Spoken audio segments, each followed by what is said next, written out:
तो बुद्ध भग में 195 196 ये उसके अंत के दो पद है। इनका नाम है कस्य पद कस्य पद सबलस्य सुवर्ण चेतीय वथु, the story of golden stupa of Kashyapa Buddha. पद पढ़े उससे पहले उसका कॉन्टेक्स्ट जान लेते हैं, उसके पीछे का इसे क्या। पढ़ेंगे तो कश्यप दास नहीं पढ़ेंगे इसको, कश्यप दास, कश्यप दास बलस बलास दास बलस, कश्यप कश्यप ऋषि के बारे में है ना ये। नहीं, बुद्ध थे एक हाँ मतलब कश्यप। वही कश्यप बुद्ध है ना, हाँ। कश्यप नाम होगा ना उनका।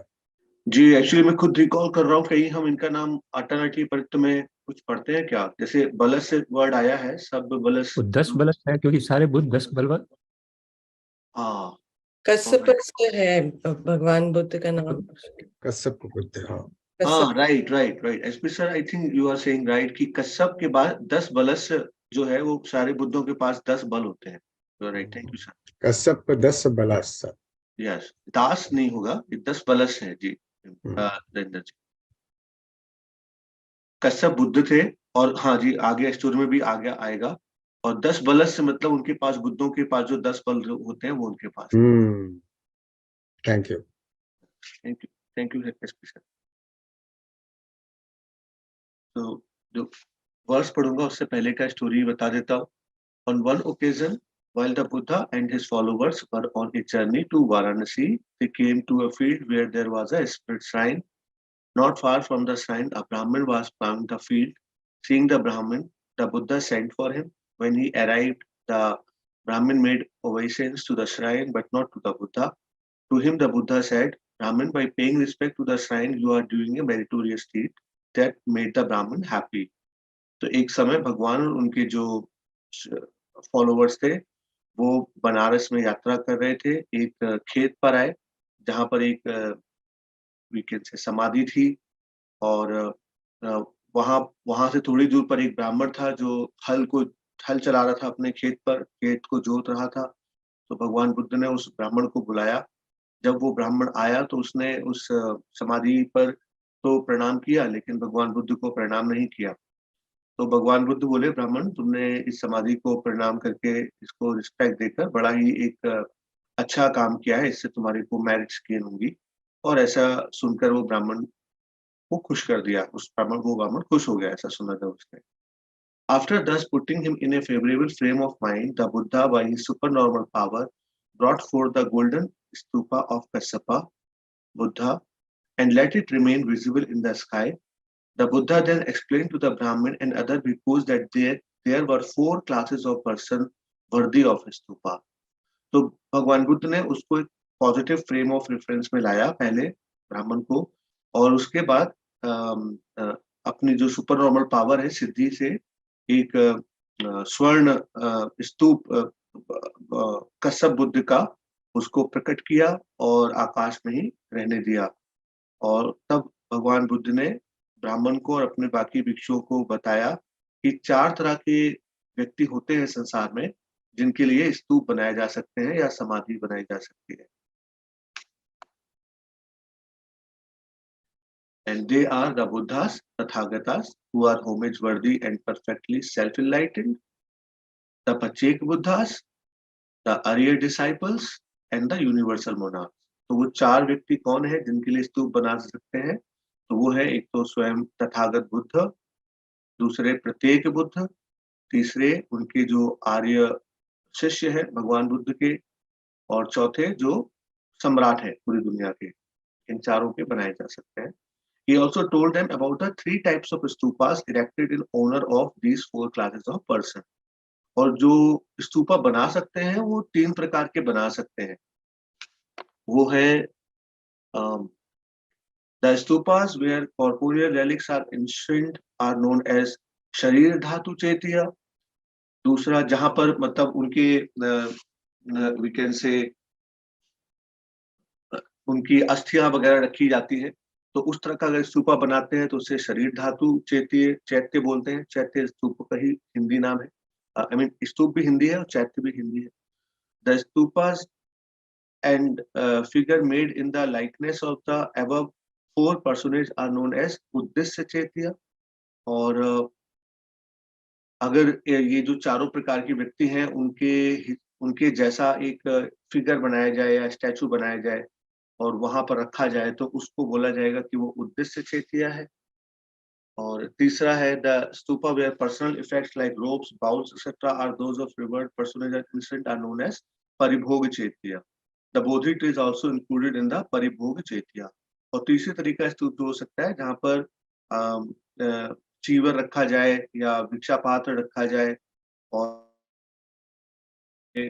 संबंधित चीजें हैं अगर रखी जाए तो उस प्रकार के अगर स्तूप को बनाया जाएगा तो वहां पर परिभोग चैत्य कहा जाता है।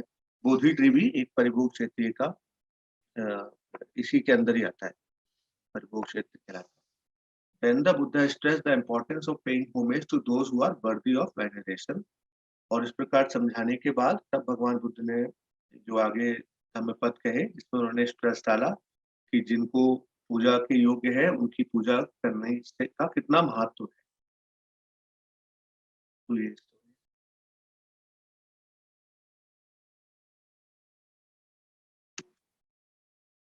पूजा रहे पूज्य तो बुद्धे यदि वसाविके पपंच समतिकन्ते पिण्डशोक परिक्तवे ते तादिसे पूजयतो निभृते अकुतो भये न सक्का पुण्यं संखातु इमेत्तमपि केनचित्। Translation by Peter Feldmere। If one venerates those worthy of veneration, Buddhas or their disciples, beings who have transcended proliferations and passed beyond grief and sorrow, beings who are free and fear nothing, if one venerates such beings, the merit cannot be measured। पूजा रहे पूजयतो बुद्धे यदि वा सावके अपंच सम्मतिकन्ते तीर्ण शोक परितुपे। तो यदि कोई व्यक्ति बुद्ध या उनके श्रावकों की पूजा करता है जो कि प्रपंच के पार चले गए हैं और जो तृष्णा और दुख और शोक के पार चले गए हैं, ते तादिसे पूज्यतो निभृते अकुतो भयो। वो ऐसे व्यक्तियों की पूजा की जाती है जो निवृत्त हो गए हैं, निब्बान को प्राप्त हो गए हैं और जो भय से मुक्त हो गए हैं।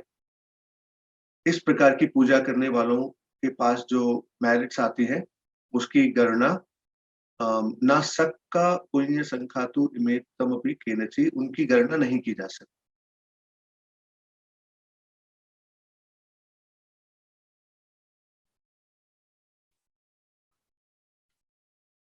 तो भी थोड़ा सा मेरे को इसमें सक्का से मुझे लगा कि शायद राजा इंद्र की बात कर रहे हैं। इंद्र भी उनके मेरिट नहीं गिन सकता, लेकिन जो ट्रांसलेशन है वो पीटर फेल्डमेयर का मैंने यहाँ लिखा हुआ है।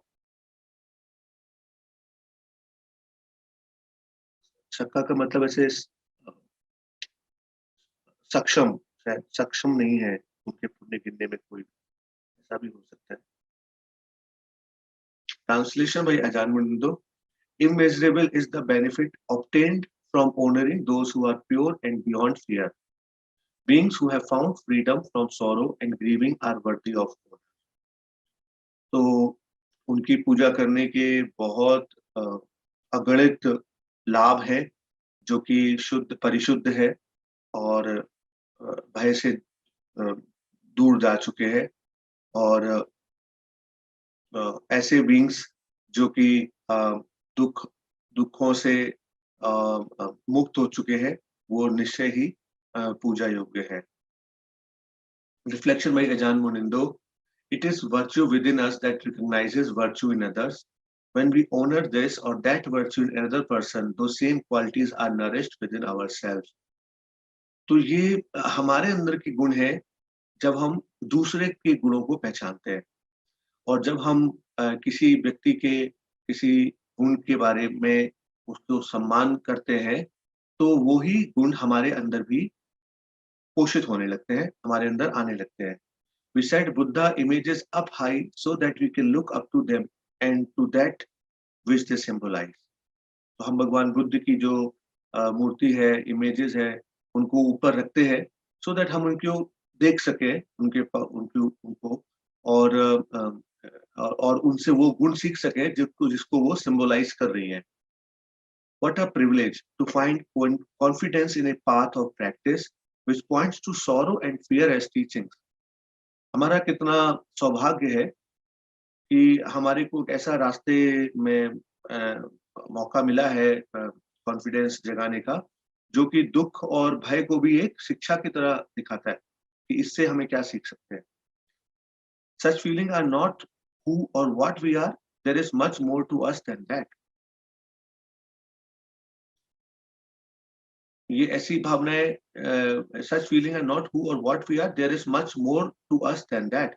I mean, केवल हम दुख और भय ही नहीं है, हमें उससे ज्यादा कहीं कुछ है, ये हमें बता रहे हैं वो.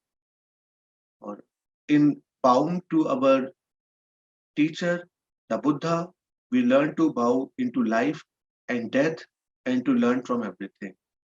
तो हमारे जो शास्त्रा है, भगवान बुद्ध, उनको प्रणाम करने में हम जीवन और मृत्यु को भी प्रणाम करते हैं और हम सीखते हैं ऐसा कि जीवन और मृत्यु को भी हम प्रणाम कर रहे हैं और हम जो भी चीज हमारे सामने उपस्थित हो रही है उससे सीखते जाते हैं.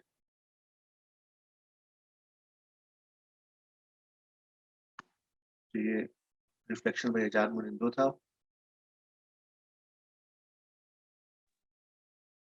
तो थोड़ा सा मैंने भी अपना कोशिश किया है. मैंने मंगल सूत्र का पाठ लिया है पहले. असेवना च बालानन पंडितानन च सेवना पूजा च पूजनीयानन एतं मंगलमुत्तमं. मूर्खों की संगत ना करना, ज्ञानियों की संगति करना, पूजनीयों की पूजा करना, यह उत्तम मंगल है. तो हम मंगल सूत्र में पढ़ते हैं पूजनीयों की पूजा करना, और वही शायद इन 2 पदों में भगवान बुद्ध ने भी बताया. So we can venerate Buddha by bowing down to him, by offering lamp at the shrine, by chanting his virtues and teaching, etc. तो हम भगवान बुद्ध की पूजा कैसे कर सकते हैं? उनको प्रणाम करके, जहाँ पर भगवान बुद्ध के श्राइन है वहाँ पर दीपक जलाकर, जैसा हमने अभी यमुनानगर में हम जब गए थे तब हमने किया था, दीपक जलाया था. And by chanting his virtues and teachings, भगवान बुद्ध के गुणों को याद करके, उनकी टीचिंग्स को पाठ करके, जो कि हम करते हैं. And yet we express our respect and gratitude in truest sense by committing ourselves to the path and practicing it sincerely.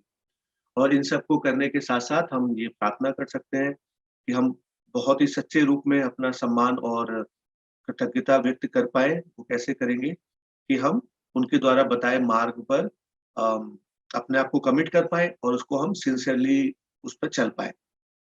EMI धम्मानुधम्मा पटिपत्तया Buddham पूजेमि. By this practice in according with the dharma I honor the Buddha. EMI धम्मानुधम्मा पटिपत्तया dhammam पूजेमि. By this practice in accord with the dharma I honor the dharma. EMI धम्मानुधम्मा पटिपत्तया Sangham पूजेमि. By this practice in accord with the dharma I honor the sangha. तो अभ्यास के द्वारा, इस अभ्यास के द्वारा धर्मानुसार अभ्यास करके मैं भगवान बुद्ध को प्रणाम करता हूँ, भगवान बुद्ध की पूजा करता हूँ, मैं धर्म की पूजा करता हूँ, मैं संघ की पूजा करता हूँ. तो आगे भी है इसमें. तो मैं I would like to quote sutta Samyutta Nikaya 16.13. एक सुत्त है उसमें जिसका नाम है सधम्म पटिरूप का सुत्त, सधम्मप पटिरूपक सुत्ता, where Buddha says to Mahakashyapa. इसका reference disciple of Buddha book पढ़ते हुए मुझे मिला था, जहाँ यहाँ पर वो मुझे उचित लगा. तो भगवान बुद्ध, उनके जो शिष्य है महाकश्यप, उनको बोलते हैं, it is not a cataclysm of the 4 elements earth, water, fire and air that makes the true dhamma disappear. It is rather the presence of 5 detrimental attitudes that causes the obscuration and disappearance of the true Dhamma. These are the 5. It is the lack of respect and regard for the Buddha, the Dhamma, the Sangha, the training and meditative concentration on the part of monks and nuns and male and female lay devotees. But so long as there is respect and regard for those 5 things, the true Dhamma will remain free of obscuration and will not disappear.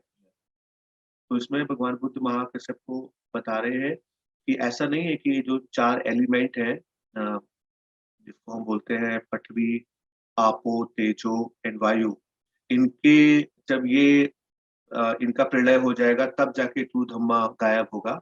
बल्कि अगर 5 जो एक हानिकारक हमारे रवैया है, अगर वो रहा तो धर्म लुप्त हो जाएगा। और वो 5 हानिकारक सोच या एटीट्यूड क्या-क्या है कि जैसे ही बुद्ध के प्रति, धम्म के प्रति और संघ के प्रति हमारा रिस्पेक्ट कम होगा, या जो प्रशिक्षण हमें मिल रहा है उसके प्रति अगर हम रिस्पेक्ट तो शो नहीं करेंगे, या हम ध्यान के प्रति रिस्पेक्ट शो नहीं करेंगे, और ये किसके पार्ट में हो सकता है? वो भिक्षु भिक्षुणियों और जो साधक साधिकाओं के पार्ट में हो सकता है। लेकिन जब तक हम इन 5 चीजों का ध्यान रखेंगे तो ट्रू धर्मा बचा रहेगा। तो इससे मैंने संदर्भ लिया कि इसी प्रकार हमें भगवान बुद्ध की पूजा करने के लिए इनकरेज किया जाता है बाय प्रैक्टिसिंग। और उसमें ये भी साथ में बात लिखा था जहाँ से मैंने पिक किया है संदर्भ, कि इसमें भगवान बुद्ध ने एक्सक्लूसिवली मेल एंड फीमेल ले डिवोटीज को भी इंक्लूड किया है। मतलब कि जो ले डिवोटीज हैं वो भी धर्मा के प्रिजर्वर है, not just monks and nuns. और इनफैक्ट अगर by chance monks and nuns के बीच में धम्मा कुछ समय के लिए अगर लुप्त हो जाए और मेल और फीमेल डिवोटीज धम्मा को कंटिन्यू करते हैं तो भी धम्मा प्रिजर्व रहेगा। ऐसा उसमें आगे लिखा हुआ है। तो हमारे को इसी प्रकार भगवान बुद्ध, धम्म और संघ की पूजा करनी है।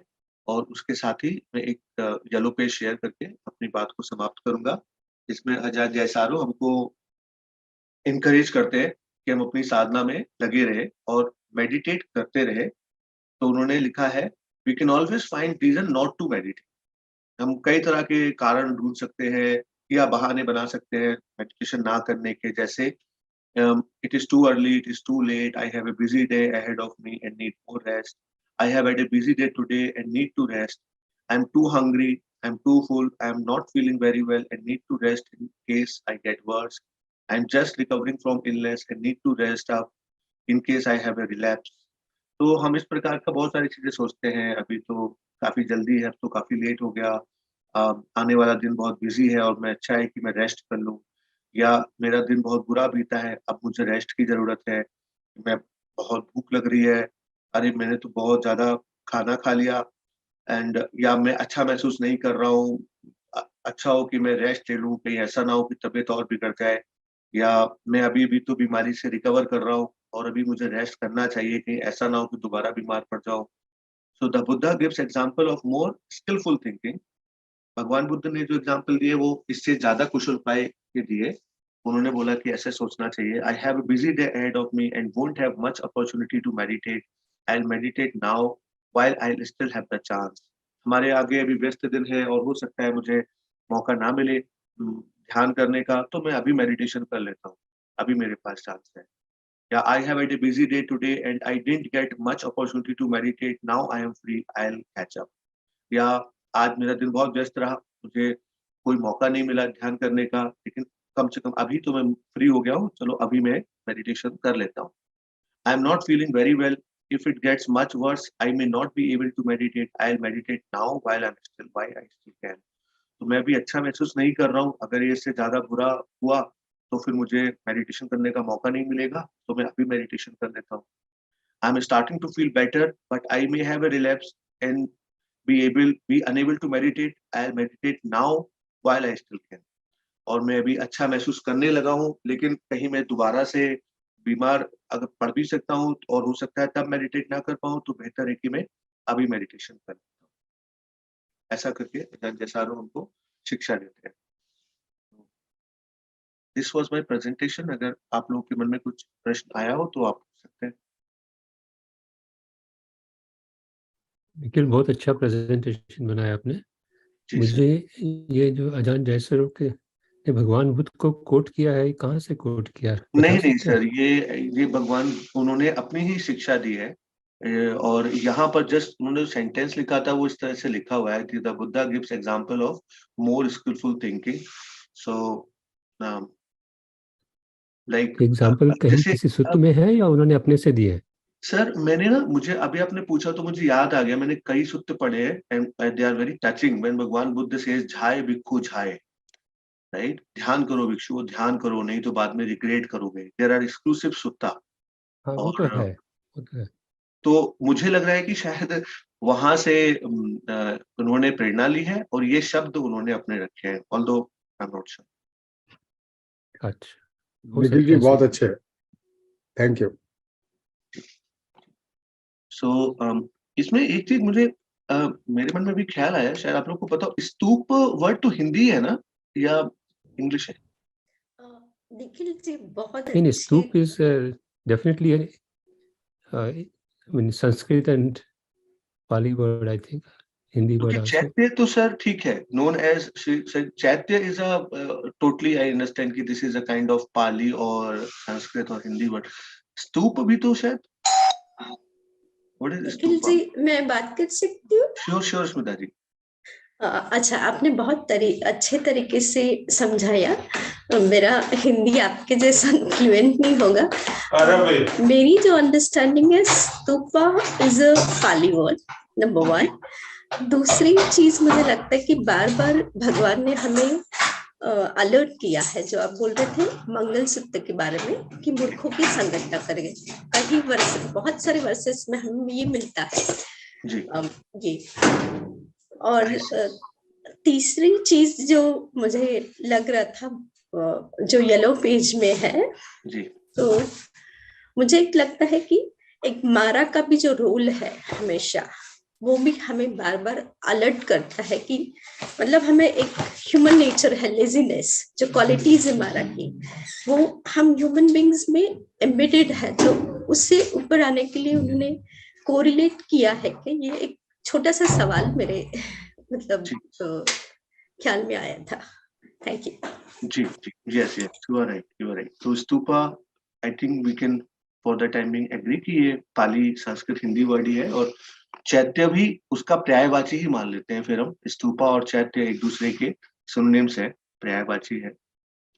और जी स्मिता जी, आपने ठीक कहा कि भगवान बुद्ध मारा के प्रकोप से ही बचाने आते हैं, वो हमें बार बार जगाते हैं।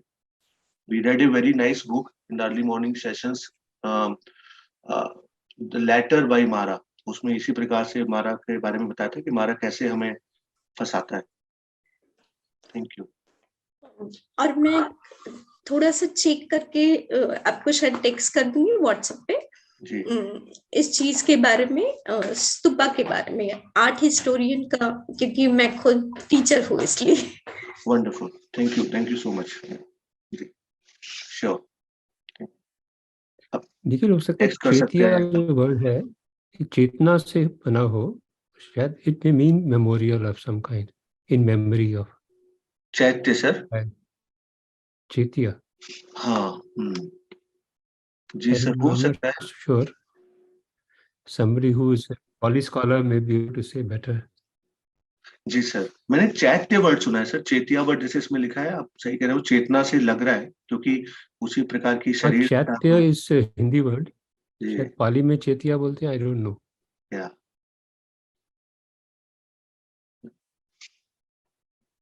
जी sir. Orissa, thank you. Orissa chaitya क्या बताना चाह रहे हैं, मुझे समझ नहीं आया, थोड़ा सा उद्देश्य चैत्य में था जो उनका जैसे उनका फिगर बना हो, जहाँ पर मूर्ति स्थापित की गई हो, उस तरह से। तीन तरह के चैत्य बताए हैं। एक तो जहाँ पर अस्थियां वगैरह रख दी जाती हो शरीर से संबंधित, तो वो बोला गया है। तो धमाल जैसे बनता, या जैसे उसको भी कहेंगे क्या, चैत्य? जो धम्मारामा में जैसे भगवान चैत्य बुद्ध का वो जैसे रखा हुआ है ना जहाँ पर हमारे यहाँ, व्यवहार तो में रखा होता है। जी जी, तो उद्देश्य चैत्य है। जी मैं एक छोटा सा एडिशन करूंगी यहाँ पे, जी कि जो अपने तीन प्रकार बोले हैं उसमें का कुछ मोबाइल भी होता है, जैसे हम एक जगह से दूसरे जगह पे भी लेके जा सकते हैं। मैं आपसे डिटेल शेयर करूंगी उसके बारे में, आर्ट हिस्टोरियंस ने जो लिखा है। ऑलराइट, ठीक है, ठीक है। या thank you. Over to you Poonam ji. Thank you everyone. Thank you Nikhil ji. अब इसी के साथ हम थोड़ी देर शांत होकर बैठ सकते हैं। 6:50 तक हम शांत होकर बैठेंगे।